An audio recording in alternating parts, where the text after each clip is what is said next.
Buenas noches, Dominus, ¿no? Los saludo como siempre y el día de hoy les traigo otra reseña de La herejía de Horus. Esta vez toca a El primer hereje, La caída en el caos, de Aaron Dembski Bowen. Así que comenzamos.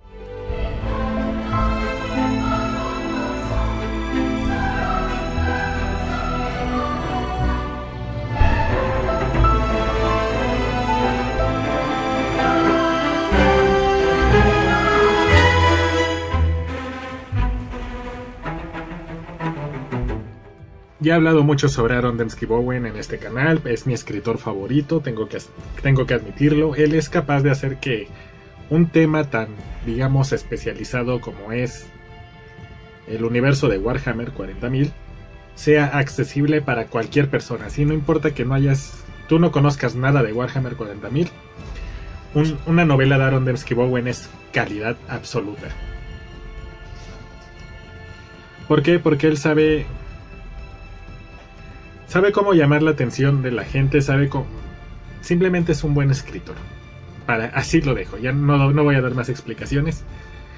Él, teniendo un solo libro publicado por Blade Library, que fue la primera parte de Los Amos de la Noche, llamado Cazador de Almas, fue invitado para formar parte del equipo de La herejía de Horus. Eso habla de su talento, de qué tan chingón es este güey. Y además yo creo que hasta este momento Aaron nos da el libro que más engloba, que mejor explica por qué sucedió este conflicto llamado La herejía de Horus. Es el libro que probablemente de los que he reseñado hasta ahora es el que cronológicamente abarca más tiempo, porque empieza 70 años antes de que Horus sea nombrado Señor de la Guerra y termina poco después de lo que conocemos como la batalla de Isban V, la masacre de Desembarco,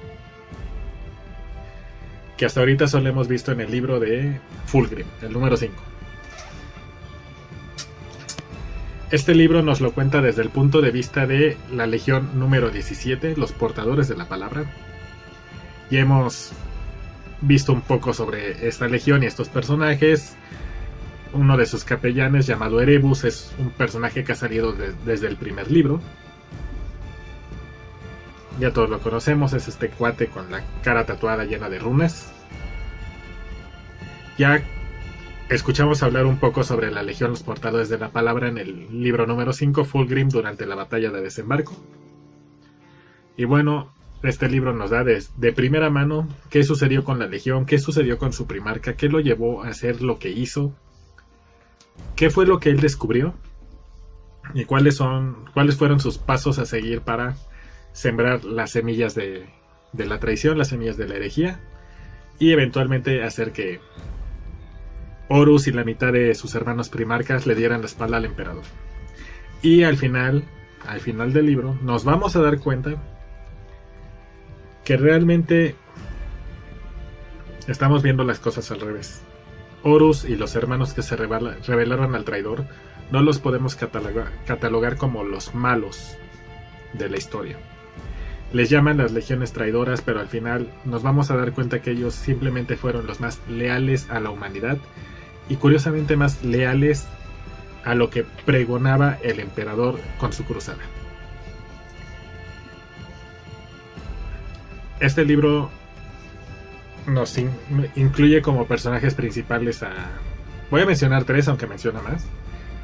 El primero es, por supuesto, el primarca de los portadores de la palabra, Lorgar Aureliano. Nos habla un poco sobre cómo él creció en este planeta llamado Colchis, como sus mentores, quienes lo ayudaron quienes lo criaron, quienes lo educaron y quienes lo ayudaron a ser el líder que se convirtió eventualmente en Colchis, fueron su primer capitán y su primer capellán, Corfarion, a quien él ve como una especie de padre, y Erebus. Tenemos un personaje, una mortal llamada la Dama Divina. Disculpen, veo cuál es el nombre. Llamada Sirene Balatheon.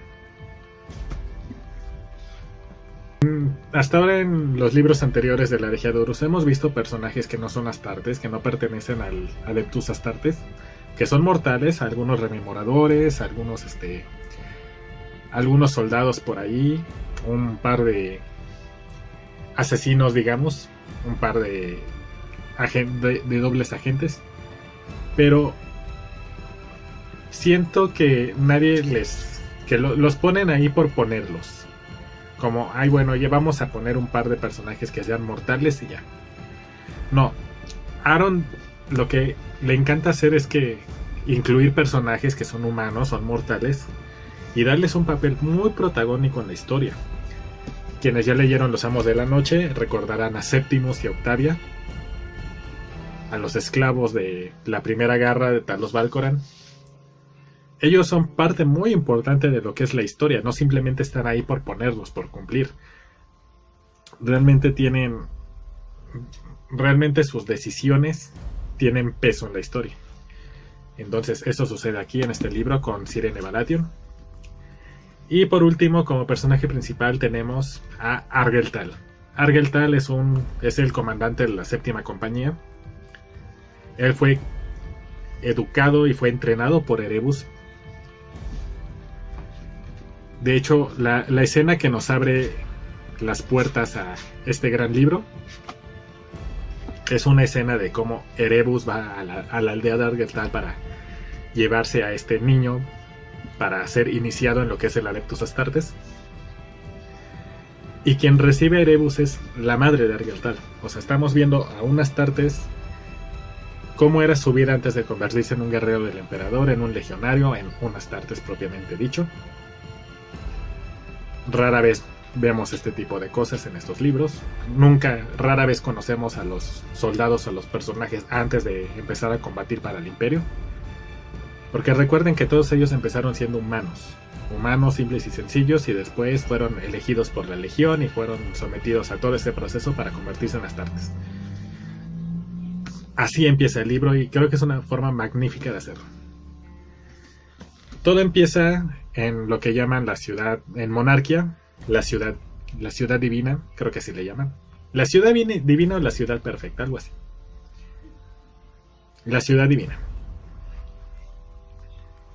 Esta ciudad y este planeta había sido conquistado por los portadores de la palabra y eran totalmente fieles a su doctrina. ¿Y cuál era la doctrina? Los portadores de la palabra llevan ese nombre porque ellos son quienes pregonaban el culto al emperador. O sea, el emperador de la humanidad, amado por todos, por algo él es el maestro, por algo él es el amo de la humanidad y debemos de someternos a su voluntad, debemos agradecerle. Pero ellos lo llevaban un poco más allá, hasta el punto de adorarlo como una divinidad. Cosa que recuerden que es algo que en la cruzada querían exterminar. Este tipo de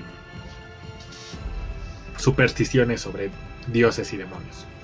Resulta que justamente era eso. O sea, ellos veían al emperador como un dios y eso no era posible. Por eso decidieron castigarlos. Y deciden castigar también a los portadores de la palabra. Obviamente el Lorgar se enoja, tiene una bronca con su hermano. Y quien llega a separarlos es ni más ni menos que el emperador de la humanidad. El emperador en persona llegó a este planeta para sancionar, para regañar y para castigar a la legión por lo que estaban haciendo. Diciéndoles que siendo la legión más grande después de los Ultramarines, ¿cómo es posible que se tarden tanto en una sola cruzada en una sola campaña? O sea, se pueden tardar años en someter un solo planeta. ¿Por qué? Porque se quedan a adoctrinarlos. Todo esto lo castigan. Entonces tenemos ahora un Lorgar que acaban de sacudir todos los cimientos de su creencia, de lo que él es, por lo que él lucha, que es el culto al emperador, y el propio emperador lo castiga. Entonces tiene una crisis existencial muy grave. No saben qué hacer, qué va a pasar con la legión. Además de que fueron humillados frente a una de las legiones, otra legión, a una de las más queridas y con más galardones, que es los Ultramarines. Entonces embarcan una cruzada para buscar respuestas y las encuentran. No voy a decir exactamente qué sucede, pero el encargado de esta expedición es Argeltal. A partir de ahí, los portadores de la palabra cambian sus colores. Ellos usaban armaduras color gris, color granito. Prácticamente era el material de sus armaduras, que es ceramita, así en crudo. Y lo cambian por un color escarlata, así fuerte, potente. Hubo algunos cambios. Esta compañía, la séptima compañía, con su capitán Argeltal, que fueron quienes descubrieron esto, pagaron un precio por él, fueron cambiados, fueron, digamos que, bendecidos por los poderes del caos, y se transforman en lo que eventualmente conocemos como los Galborback. Estos seres que normalmente son legendarios, pero cuando entran en batalla se transforman, se convierten en especies de demonios y cada uno muta de una forma distinta. Obviamente esto lo mantienen oculto, y durante los siguientes 70 años se dedican a poco a poco a meter esta pequeña semillita en las demás legiones. En el primer libro nos lo dan a conocer como las logias, en legiones como los lobos lunares. Cada legión tiene un nombre distinto, pero así fue como poco a poco Lorgar fue plantando las semillas de la herejía, hasta que llegó el momento. Dan el primer paso, que ya lo conocemos. Erebus es quien lo lleva a cabo. El señor de la guerra, Horus, es nombrado señor de la guerra, cae, se entera de lo que está haciendo el emperador, hace un pacto con el caos y decide traicionar. Y poco después, este libro se empata con lo que es el libro de Fulgrim, y tenemos lo que es la batalla de desembarco desde otro punto de vista, que es, por supuesto, la de los portadores de la palabra. Y también vemos cómo ellos trazaron el plan, cómo fue Lorgar quien trazó el plan de qué legiones iban a estar aquí, qué legiones iban a unirse, qué legiones iban a atacar. Y por primera vez escuchamos hablar a los otros primarcas, como Perturabo de la Cuarta Legión, como Conrad Kors de los Amos de la Noche, como Alfarius. Bueno, Alfarius ya lo vimos. Tenemos de primera mano lo que fue la batalla de desembarco desde el punto de vista de Argeltal, desde el punto de vista de Lorgar. Lorgar entra a la batalla. Y bueno, creo que ya conté bastante del libro, no les estoy dando mayores spoilers. El final del libro te deja así como que, wow, así es como comenzó todo. Es un libro que te ilumina totalmente, dices, ok, ahora ya todo tiene sentido, ahora entiendo por qué pasó todo. Para ser el primer libro de Aaron dentro de la herejía de Horus, fue un inicio magnífico, créanme. Tiene pocos libros dentro de la herejía de Horus, pero todos son magníficos. Este fue el primero y le salió excelente. Lo recomiendo muchísimo. Y si quieren complementar un poco lo que ya expliqué aquí, toda esa parte de cómo Argeltal termina haciendo esta peregrinación, se entera de lo que sucedió con el emperador. En este libro de Eye of Terra hay una historia corta que se llama Aureliano, o sea, Aureliano, también escrita por Aaron. Y esta historia corta nos narra el punto de vista de Lorgar cuando envía a Argeltal a esta peregrinación. ¿Qué es lo que sucede? Cómo es que decide tomar las decisiones que toma en este libro, el primer hereje. Y además él tiene una reunión con su hermano Horus y con su hermano Fulgrim, y él se da cuenta que hay algo raro en Fulgrim, que Fulgrim está poseído por un ente demoníaco, y tienen una lucha bastante interesante ahí.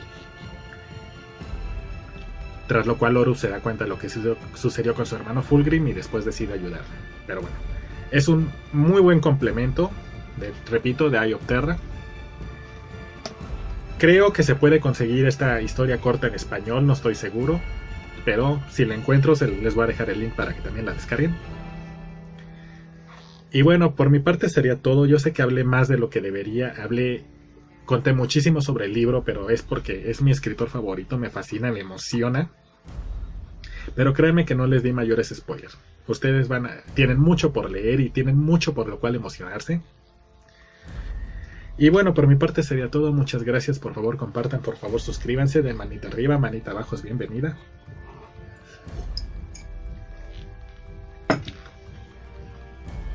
Les voy a dejar un link para que descarguen hoy mismo el primer hereje y comiencen a leerlo.